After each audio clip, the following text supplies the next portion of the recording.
ஹே ladies, உங்கள் வீட்டில் function வரப்போதா? இப்போ நான் சொல்கிற ப்ளவுஸ் டிப்பை சேவ் பண்ணிவிட்டு அதே மாதிரியே ரெடி பண்ணி ஃபங்க்ஷனுக்கு வேர் பண்ணிவிட்டு போங்க. நீங்கள் தான் ஹீரோயின் மாதிரி இருப்பீங்க. எப்படின்னு பார்க்கலாமா? ஹே ஆல் அஸ்லாம் வலைக்கம், this Riya from Riya design studio. 30 days 30 tailoring டிப்பில் டே 8 இன்றைக்கி நம்ம இந்த சாரீக்கு தான் எப்படி ப்ளவுஸ் டிஃப்ரெண்ட்டாக ரெடி பண்ணியிருக்கேன்னு பார்க்க போகிறோம்.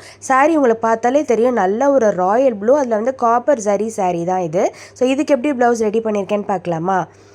பாடிஸ் ஃபுல்லாக பார்த்தீங்கன்னா சாரீக்கு வித் ப்ளவுஸ் வரும் இல்லையா, அதிலே பிளெயினாக ரெடி பண்ணிவிட்டு இந்த ப்ளவுஸுடைய ஹைலைட்டே பார்த்திங்கன்னா இந்த ஸ்லீவ் தான். ஃபுல் அண்ட் ஃபுல் ஸ்பார்க்லிங் ஆகிற மாதிரி நல்ல ஒரு சீக்வன்ஸ் ஃபேப்ரிக்கில் ஸ்லீவ் ரெடி பண்ணிவிட்டு ஸ்லீவுடைய பார்டரில் பார்த்திங்கன்னா நல்ல ஒரு லாங்கான கட்டான லேஸ் வச்சு ஃபினிஷ் பண்ணியிருக்கேன். நெக்குமே கட்டான லேஸ் வச்சு ஃபினிஷ் பண்ணியிருக்கேன். ஸோ இதோட ஓவரால் லுக் பார்த்திங்கன்னா ட்ரெண்டி ப்ளஸ் ட்ரெடிஷன் ரெண்டுமே கலந்த மாதிரி இருக்கும்.